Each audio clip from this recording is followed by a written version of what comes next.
Hello children, how are you? I hope you all are fine and safe at home with family. Children, in today's video, we will start chapter 3 of class 12, that is matrices. Okay बहुत ही easy chapter है. अगर आप इसके कुछ concepts को thoroughly समझ लेंगे तो ये जो चैप्टर है वो आपके लिए बहुत इजी हो जाएगा और ये मैट्रिसेस आपके जो नेक्स्ट चैप्टर है डिटर्मिनेंट्स उसमें भी बहुत काम आने वाला है.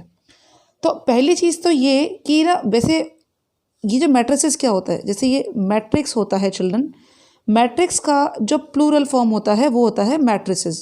क्लियर. अब ये होता क्या है, देखो डेफिनेशन जो कहती है, it is a rectangular arrangement of number and function. एक रेक्टेंगुलर अरेंजमेंट होता है नंबर और फंक्शन का. कैसे होता है वो मैं आपको बताती हूँ एग्जाम्पल की हेल्प से. देखो जैसे हम डाटा इकट्ठा करते हैं ना और उसको बार बार लिखते हैं, जैसे ये लिख देती हूँ, Radha has 15 notebooks and 6 pens. ठीक है. सेकंड डाटा हुआ किसी और बच्चे का, देखा उसको काउंट किया तो ये Sonu has 10 notebooks and 2 pens. एक बच्चे का और डाटा इकट्ठा किया, Simi has 13 notebooks and 5 pens. ठीक है. तो एक बात बताओ चिल्ड्रन, ये तो मैंने 3 का डाटा लिखा है, लेकिन इसमें अगर 50 लोग हों, 100 लोगों का लिखना हो, 200 लोगों का लिखना है, तो यही लाइन हमें कितनी बार लिखनी पड़ेगी. सोचा है कभी कितना हमारे लिए पेनफुल हो जाएगा, है ना. तो इसको ना एक छोटे से बॉक्स में अकोमोडेट करने की कोशिश करते हैं, इसको ना ईजी करने की कोशिश करते हैं. तो जब हम इसको ईजी करने की कोशिश करेंगे तो इसका ना एक टेबल बना देंगे. कैसे बनाएंगे, देखो टेबुलर फॉर्म में इसको कन्वर्ट करने की कोशिश करते हैं हम अपनी समझ के लिए. जैसे हमने लिख दिया राधा, सोनू, सिमी, ये हमने लिस्ट बना दी. हमने क्या क्या उनका चेक किया है, नोटबुक्स एंड पेन्स. ठीक है. राधा के पास 15 है, सोनू के पास 10 है, सिमी के पास 13 है. ऐसे ही राधा के पास 6 हैं और पेन इसके पास 2 हैं और सिमी के पास 5 पेन्स हैं. कितना जल्दी लिख लिया हमने, है ना. अब देखो ये फिर भी अगर हम इसको और ज़्यादा कैलकुलेट करने की कोशिश करेंगे या इसको और अगर हमारे पास बड़ा डाटा है तो उसको लिखने में वापस वही दिक्कत आएगी, क्योंकि हम बार बार नाम भी लिख रहे हैं. ठीक है. ऊपर हेडिंग डाल रहे हैं, फिर वो नंबर्स लिख रहे हैं. तो इसको हम एक तरीके से और लिख सकते हैं, उसे हम बोलते हैं मैट्रिक्स. क्या बोलते हैं, मैट्रिक्स. देखो कैसे लिख सकते हैं, 15 10 13 6 2 5. ठीक है. ये हमने लिख दिया. अभी डाटा हमें बता देगा कि राधा के पास 15 है. इसको हमने, क्योंकि अरेंजमेंट ना इसका उल्टा सीधा अरेंजमेंट नहीं होता है, इस बात का ध्यान रखना. जैसे फर्स्ट 15 है, सेकंड 10 है, थर्ड नंबर पे 13 है, तो ये इसी अरेंजमेंट में आएगा. ठीक है. ये उल्टा सीधा हम अपनी मर्जी से नहीं कर सकते. ठीक है. तो इस तरह का जो अरेंजमेंट होता है जिसमें नंबर्स आ सकते हैं या फंक्शन आ सकते हैं, दैट इज़ कॉल्ड मैट्रिक्स. इसे बोलते हैं मैट्रिक्स. इस फॉर्म में लिखी जाती है हमेशा, ब्रैकेट की फॉर्म में. कुछ बुक्स में आपको ना ये वाली फॉर्म भी मिल जाएगी, तो ये भी करेक्ट है, पर एनसीईआरटी में जनरली हम इसको इस स्क्वायर ब्रैकेट्स में ही लिखते हैं. तो ये हो जाएगा हमारा मैट्रिक्स फॉर्म. अब इसको 2 तरीके से हम इसको लिख सकते हैं. देखो पहले तो हम ये समझ लेते हैं कि हमने ये क्या लिखा है. ये जो स्क्वायर ब्रैकेट के अंदर हमने लिखा है, तो ये जो फर्स्ट है, फर्स्ट एलिमेंट्स, ये अंदर जो होते हैं चिल्ड्रन, ये एलिमेंट्स होते हैं. ठीक है. ये जो है ये पूरी इसे लिखेंगे हम. ये है हमेशा हमारी फर्स्ट रो होती है. ठीक है. ये हमेशा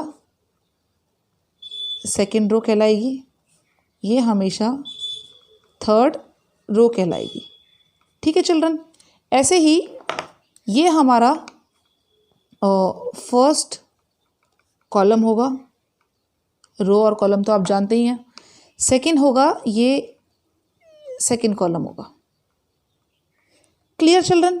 इसमें कोई कन्फ्यूजन वाली बात नहीं है. ऐसे जो हम काउंट करेंगे वो हमेशा रोज़ होती हैं और इस तरह से हम उसको कॉलम में डिनोट करते हैं. ठीक है. अब इसको एक तरीके से और लिख सकते हैं. जैसे ये टेबल मेरी मर्जी थी, मैंने इस तरह से बनाई. अगर किसी और को टेबल बनाने को बोलते हैं, क्योंकि 2 माइंड एक जैसे तो होते नहीं हैं, है ना. तो अगर वो बनाता तो वो कैसे बनाता, देखो इसका एक और तरीका है बनाने का, जैसे इसने लिख दिया नोटबुक्स, पेन्स यहाँ लिख दिए, यहाँ लिख दिया राधा, सोनू, सिमी। ठीक है, नोटबुक्स राधा के पास कितनी है 15, सोनू के पास 10 और सिमी के पास 13। ऐसे ही पेन्स राधा के पास 6, सोनू के पास 2 एंड सिमी के पास 5।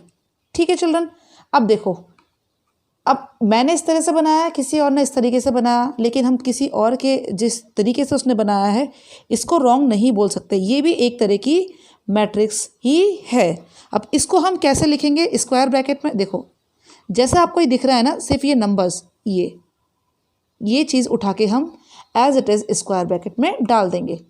15, 10, 13, 6, 2, 5 और ये स्क्वायर ब्रैकेट क्लोज। ठीक है, होगा पर वैसे ही जैसे फर्स्ट रो सेकंड रो था। अब यहाँ पे क्या हो जाएगा चिल्ड्रन? देखो ये जो हो जाएगा, ये हो जाएगी फर्स्ट रो, इसको हम R1 भी बोल सकते हैं। ये हो जाएगी सेकंड रो और इसको R2 भी लिख सकते हैं। ऐसे ही ये हो जाएगा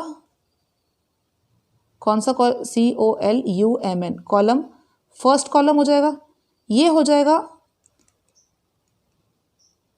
सेकंड कॉलम और ये हो जाएगा चिल्ड्रन थर्ड कॉलम। इसको हम C1, C2, C3 से भी डिनोट कर सकते हैं। ठीक है, अब एक चीज़ और, जब भी हम मैट्रिक्स को कुछ नाम देते हैं, उसके शो करते हैं, तो उसका एक पर्टिकुलर नाम होता है। जैसे हर एक चीज़ का अपना नाम होता है, तो हम मैट्रिक्स को भी नाम देते हैं। तो जब भी हम मैट्रिक्स को कोई नाम देंगे तो वो हमेशा कैपिटल फॉर्म होगी। ठीक है, कैपिटल, ये स्मॉल फॉर्मेट में नहीं आता है। तो जैसे इसका नाम हमने B दिया तो ये हो जाएगा कैपिटल फॉर्म में होता है हमेशा। Clear children? अब इसके अंदर देखो, अब आप मतलब ये बोल सकते हो, अगर किसी के दिमाग में क्वेश्चन उठे कि ये हमें पता कैसे चलेगा कि राधा का है, सोनू का है, सिमी का है, नाम तो लिखे ही नहीं है। तो चिल्ड्रन एक बात मैं आपको बता दूं कि जब हम मैट्रिक्स लिखते हैं तो उसमें सिर्फ या तो नंबर आते हैं या फंक्शन आते हैं, कभी भी नाम नहीं आता है। मतलब यहाँ पे राधा लिख दो, सोनू लिख दो, सिमी लिख दो, तो वो मैट्रिक्स की फॉर्म नहीं होगी। ठीक है, हाँ एक बात ज़रूर है कि अगर कोई पूछे कि राधा, सोनू, सिमी हमें कैसा पता चलेगा, तो मैट्रिक्स हमेशा हम ऑर्डर में लिखते हैं। जिस तरह की टेबल बनी होती है वैसे ही हम उसको अरेंज करते हैं। अगर हम नहीं करते हैं तो वो मैट्रिक्स की फॉर्म गलत हो जाती है। ठीक है, मैट्रिक्स के बारे में और आगे पढ़ते हैं। चलो यही मैं आपको बता देती हूँ। जैसे ये मैट्रिक्स है ना, हमने एक मैट्रिक्स लिखी थी 15, 10, 13, 6, 2, 5। ठीक है, ये हमने मैट्रिक्स लिखी थी। अब यहाँ पे एक नई टर्म आती है ऑर्डर ऑफ मैट्रिक्स। ठीक है, जैसे हमने पढ़ा था ना कि पॉलिनोमियल्स के ऑर्डर्स क्या होते हैं, वैसे ही मैट्रिक्स के भी ऑर्डर्स होते हैं। अब इन ऑर्डर्स को हम कैसे फाइंड आउट करेंगे? देखो इसका एक फॉर्मूला होता है, एक बहुत जनरल फॉर्मूला है, छोटा सा फॉर्मूला है। नंबर ऑफ, चिल्ड्रन ये नो नहीं है, नंबर है, नंबर ऑफ रोज इनटू या क्रॉस नंबर ऑफ कॉलम। ठीक है, अब देखो अगर हम इसकी बात करें तो रोज़ कितनी ही यहाँ पे 1 और ये 2, तो नंबर ऑफ़ रोज़ कितनी है 2, कॉलम कितने हैं 1, 2, 3, तो नंबर ऑफ़ कॉलम कितना हो गया क्रॉस 3। ठीक है, तो ये क्या हो जाएगा चिल्ड्रन? ये इसका ऑर्डर हो जाएगा। ये जो मैट्रिक्स है इस मैट्रिक्स का ऑर्डर हो जाएगा 2 × 3। कैसे हो जाएगा? ये रो 1 है, ये रो 2 है, ये कॉलम 1 है, ये कॉलम 2 है और ये कॉलम 3 है। ठीक है, तो 2 रो हो गए, तो number of rows multiply by number of columns. ये क्रॉस का साइन है। एक बात ध्यान रखना चिल्ड्रन, जब ऑर्डर ऑफ मैट्रिक्स पूछा हो तो प्लीज़ डू नॉट मल्टीप्लाई, है ना, 6 मत लिख देना, ये आंसर नहीं होगा। हम यहाँ पे इसको मल्टीप्लाई नहीं करते। ये जो 2 नंबर हमें दिख रहे हैं, पहला नंबर रो को शो करता है, दूसरा नंबर कॉलम को शो करता है। ठीक है, अगर आप मल्टीप्लाई कर दोगे 6 ले आओगे तो हमें पता ही नहीं चलेगा कि रो कितनी है कॉलम कितनी है ना, क्योंकि इसको हम 2 × 3 और 3 × 2 भी लिख सकते हैं। ठीक है, 1 × 6 भी लिख सकते हैं, 6 × 1 भी लिख सकते हैं, कुछ पता ही नहीं है, तो ये गलत हो जाएगा। तो हम इसको कभी भी मल्टीप्लाई नहीं करते हैं। ठीक है, एक और एग्जाम्पल लेते हैं। ये जैसे आपको मैट्रिक्स दी है 5, 10, 13, 6, 2, 5, इसका ना हमें ऑर्डर लिखना है। ऑर्डर क्या है? Order of matrix, order of matrix. तो देखो चिल्ड्रन, यहाँ पे रो कितनी है? R1, R2, R3, कुल मिला के कितनी हो गई? 3 हो गई रोज। कॉलम कितना है? C1, C2, कुल मिला के 2 कॉलम्स हो गए। तो ऑर्डर क्या होता है? Number of rose cross number of column. ठीक है, नंबर ऑफ रोज कितने हैं? 3 एंड नंबर ऑफ कॉलम कितने हैं? 2। तो ये हो गया इस मैट्रिक्स का ऑर्डर। Clear children? इसे बोलेंगे ऑर्डर। अब एक क्वेश्चन मैं आपको देती हूँ, देखो एक क्वेश्चन है, जैसे ना अगर मैं आपको बोलूँ कि if I have matrix of order, मेरे पास एक मैट्रिक्स है ऑर्डर की 3x4, ठीक है, एंड पूछा ये है कि how many elements is there in that matrix, कितने एलिमेंट्स होंगे। तो चिल्ड्रन, मैंने आपको बताया था कि ये जो मैट्रिक्स होते हैं इसके अंदर जितने भी नंबर या फंक्शन होते हैं उनको हम एलिमेंट्स बोलते हैं। ठीक है, तो एक बात हमेशा ध्यान रखना, उल्टा सीधा मत कर देना। ये जो पहली टर्म होती है ये हमेशा रो काउंट होती है और ये हमेशा कॉलम काउंट होती है। अब अगर हमें नंबर ऑफ एलिमेंट्स निकालने हो कि तो इन दोनों को मल्टीप्लाई कर दो। नंबर ऑफ एलिमेंट्स क्या हो जाएगा? Multiplication of number of rows and column. ठीक है, तो नंबर ऑफ एलिमेंट्स निकालने का जो फॉर्मूला है, number of elements is equal to क्या हो जाएगा? Multiplication of number of rows and column. ठीक है, अब इन दोनों को मल्टीप्लाई कर देंगे, क्या आ जाएगा? 3 × 4 क्या होता है चिल्ड्रन? 12 होता है। तो इसका मतलब इसके अंदर कितने एलिमेंट्स हैं? इस मैट्रिक्स में 12 एलिमेंट्स हैं। जैसे देखो हमने यहाँ पे ये किया था, ऑर्डर निकाला था 3 × 2। अगर मैं आपसे पूछूं कि इस मैट्रिक्स में कितने एलिमेंट्स हैं, तो 3 को 2 से मल्टीप्लाई कर दो, 6, तो काउंट कर लो 1 2 3 4 5 6 एलिमेंट्स हैं।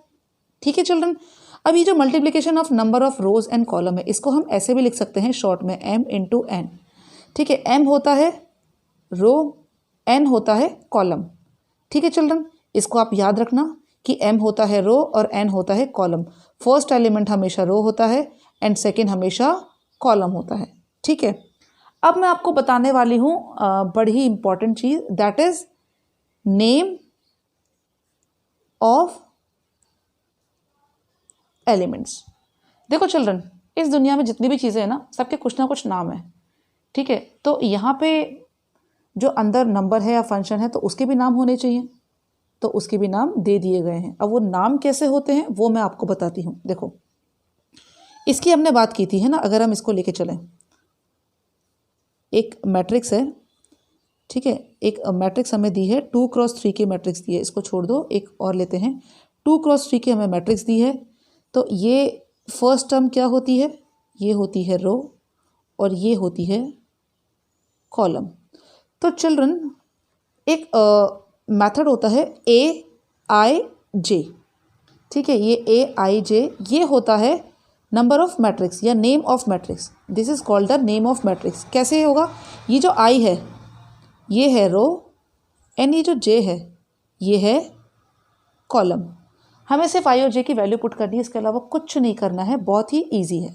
ठीक है, देखो कैसे, आपको मैं बताती हूँ। 2 × 3 की मैट्रिक्स है, इसका मतलब उसमें एलिमेंट्स कितने हो गए? 6 एलिमेंट्स हो गए, है ना। 2 क्या है? रोज हैं, ये ऐसे जैसे ये 2 3 5 6, ये तो हो गई रोज। कॉलम कितने हैं? 3, 1 2 3, ये हो गए, ये हो गई R1, ये R2 और ये हो गए C1 C2 C3। ठीक है चिल्ड्रन, अब हमें ना नाम देने हैं इनको। नाम हम अपनी मर्जी से नहीं देते। ठीक है, नाम एक तरीका होता है देने का, तो देखो कैसे देते हैं। R1 है, हमेशा रो पहले लिखा जाएगा, कॉलम बाद में लिखा जाएगा। तो देखो ये फर्स्ट नंबर पे ये रो क्या है? फर्स्ट रो है, A लिख देंगे, यहाँ सब में A लिख देते हैं, A A A A A से डिनोट करते हैं। फर्स्ट रो है रो 1, कॉलम कौन सा है, फर्स्ट कॉलम है 1। अब रो कौन सी है 1, कॉलम कौन सा है, सेकेंड कॉलम है 2। रो कौन सी है 1, कॉलम कौन सा है थर्ड 3 लिख देंगे।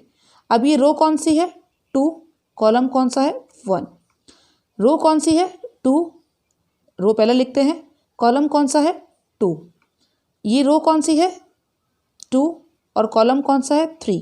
तो देखो ये A11 इसको रीड ऐसे करते हैं, A11, A12, A13, A21, A22, A23। तो ये जो तरीका होता है this is called the names of elements. ठीक है, जैसे अगर मैं आपसे पूछूं है ना कि A13 पे कौन सी वैल्यू है, तो यहाँ पे जो नंबर होगा ना वो आप उसको डायरेक्ट लिख सकते हो। ऐसी अगर मैं पूछूं A22 की वैल्यू बताओ, तो यहाँ पे जो नंबर होगा वो उसकी वैल्यू आ जाएगी।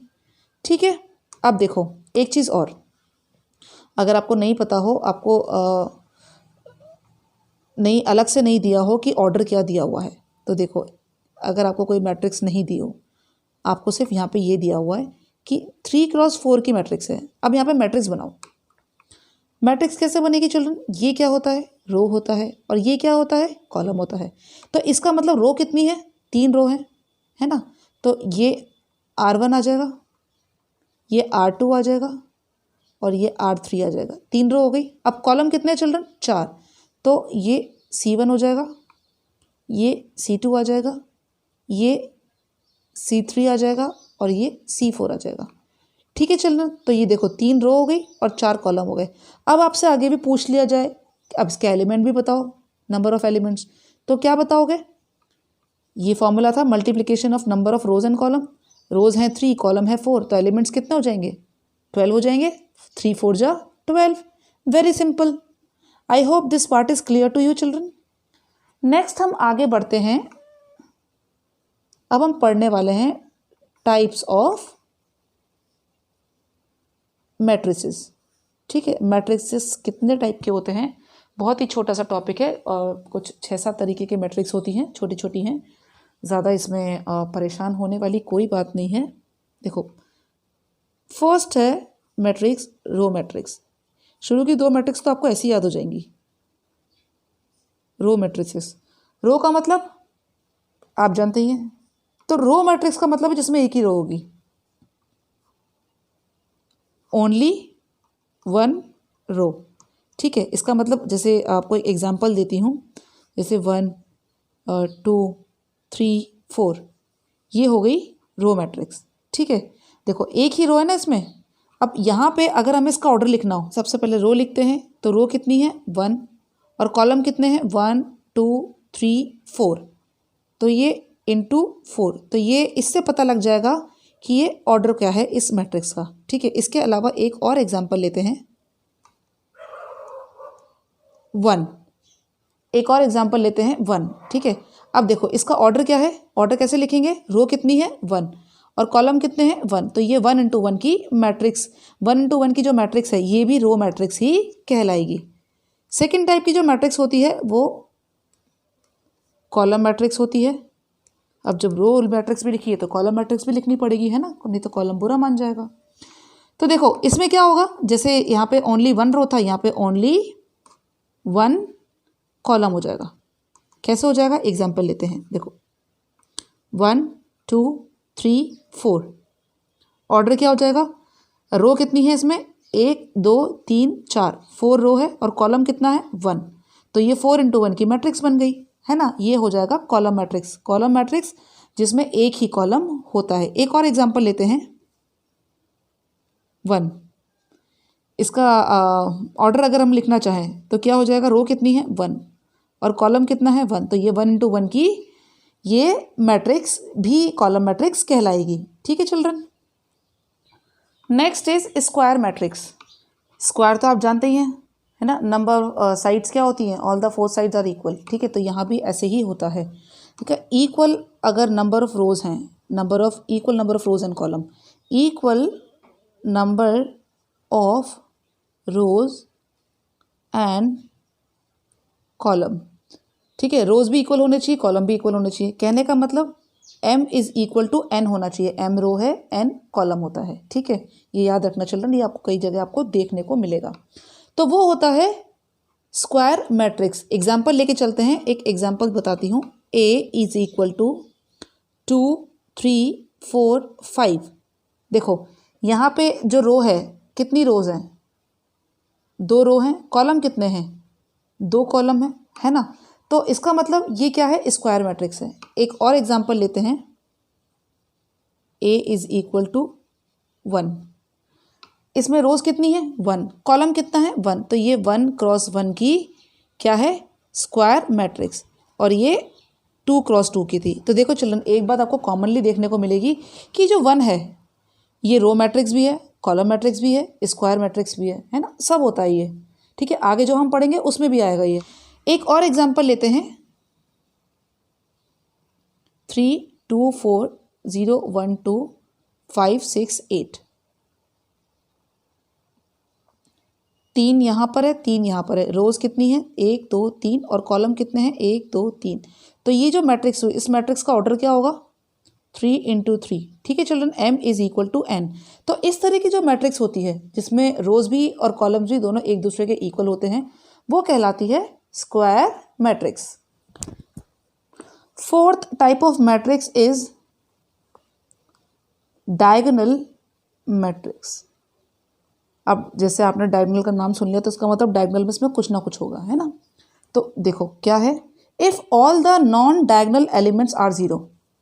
इफ all the non-diagonal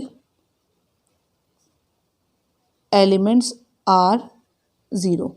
ठीक है, कहने का मतलब जो डायगोनल में नहीं है, नॉन डायगोनल्स क्या हो गए? जो डायगोनल में नहीं आ रहे हैं। डायगोनल हमेशा ऐसे बनता है या ऐसे बनता है ना। तो अगर मैट्रिक्स की बात करें, जैसे मैंने यहाँ पे 1 0 0 1 इस तरह की एक मैट्रिक्स ली है। ठीक है, या यहाँ पे मैं 2 लिख देती हूँ। तो देखो children, if all the non diagonals elements are zero. ये नॉन डायगोनल्स एलिमेंट्स हैं और ये डायगोनल है। इसके अलावा जितने भी एलिमेंट्स हैं वो जीरो होने चाहिए, तभी वो डायगोनल मैट्रिक्स कहलाएगी। ठीक है, एक और एग्जाम्पल लेते हैं। 1 2 3 0 0 0 0 0 0। देखो चिल्ड्रन, डायगोनल मैट्रिक्स में यहाँ पे देखो, अब देखो इसमें भी ध्यान से देखें तो ये जो डायगोनल है इसमें एलिमेंट्स हैं, इसके अलावा बाकी सब जगह ज़ीरो है। नॉन डायगोनल जितने भी एलिमेंट्स हैं वो सारे ज़ीरो हैं, है ना। तो इसका मतलब ये क्या हो जाएगा? ये भी डायगोनल मैट्रिक्स है। अब एक बात का ध्यान रखना, डायगोनल हमेशा स्क्वायर में ही बनते हैं, है ना। तो इसका मतलब they are square matrix only. ये जो डायगोनल्स होते हैं, यहाँ पे मैं नोट लगा के लिख देती हूँ, diagonals matrix are square matrix only. They are square matrix only. Clear children? ठीक है, तो ये डायगोनल मैट्रिक्स हमेशा स्क्वायर मैट्रिक्स ही होगी, इसके अलावा कोई और मैट्रिक्स नहीं होगी। ठीक है, एक और एग्जांपल लेते हैं। 1 क्रॉस 1 की मैट्रिक्स है, डायगोनल मैट्रिक्स है। ठीक है, और यहाँ पे एक ही एलिमेंट है डायगोनल में और वो भी 1 है, तो ये भी एक तरह से डायगोनल मैट्रिक्स कहलाएगा। Fifth type of matrix is scalar matrix. Scalar matrix जैसे डायगोनल मैट्रिक्स होती है ना, स्केलर मैट्रिक्स होती है। ठीक है, सिर्फ डिफरेंस इतना होता है कि डायगोनल मैट्रिक्स में ये जो डायगोनल में होते हैं ना एलिमेंट, ये सेम नहीं होते, स्केलर मैट्रिक्स में सेम होते हैं और कुछ डिफरेंस नहीं है। जैसे आपको एक एग्जांपल बताऊं, देखो 3 0 0 0 3 0 0 0 3। ये देखो, अगर हम यहाँ पर डायगोनल की बात करें तो डायगोनल्स में सब में सेम एलिमेंट्स हैं, है ना, और इसके अलावा बाकी सब जगह ज़ीरो है। ठीक है, तो इस तरह की जो मैट्रिक्स होती है तो ये कहलाती है डायगोनल मैट्रिक्स। इसको हम लिख सकते हैं लाइक, ये डायगोनल लिखना था DIAGNAL, like diagonal matrix only. Difference क्या होगा? Difference is its diagonal have same elements। ठीक है, बाकी सब जगह तो ज़ीरो होना ही है, कंपलसरी है, क्योंकि वो डायगोनल मैट्रिक्स के सिमिलर है। बट एक छोटा सा डिफरेंस ये है कि डायगोनल मैट्रिक्स में जो डायगोनल्स होते हैं उसमें सेम एलिमेंट्स नहीं होते हैं, स्केलर मैट्रिक्स में सेम एलिमेंट्स ज़रूरी हैं। Clear children?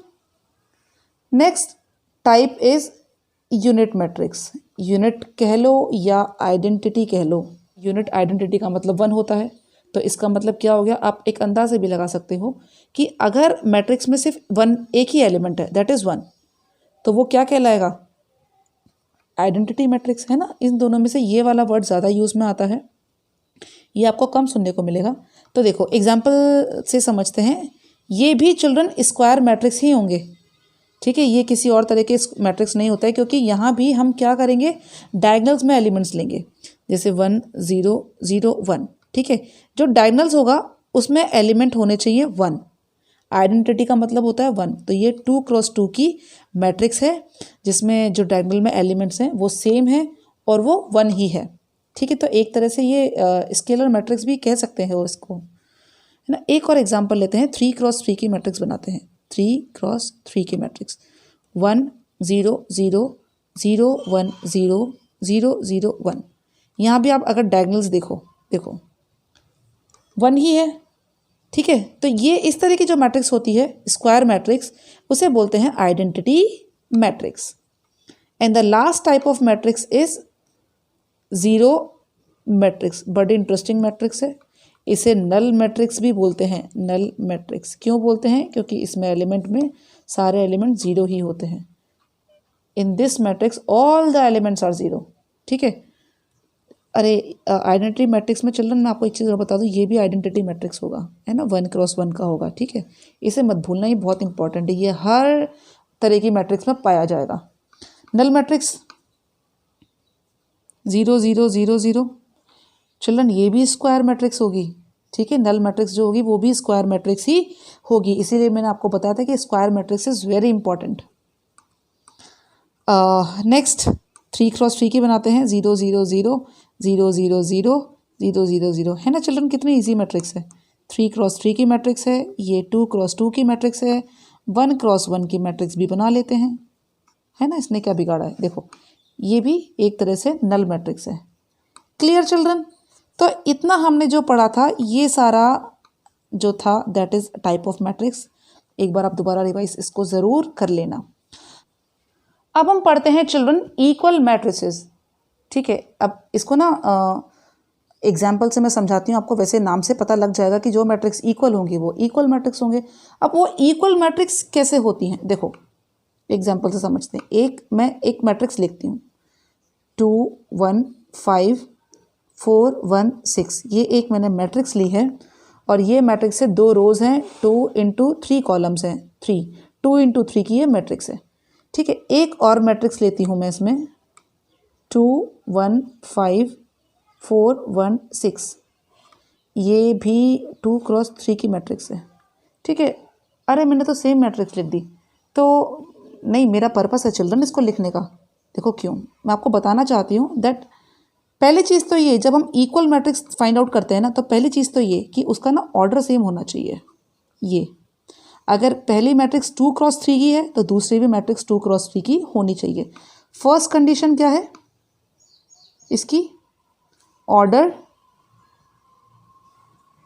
Should be same और मस्ट बी सेम, ठीक है। ये पहली इसकी कंडीशन हो गई, कंपलसरी कंडीशन है चिल्ड्रन।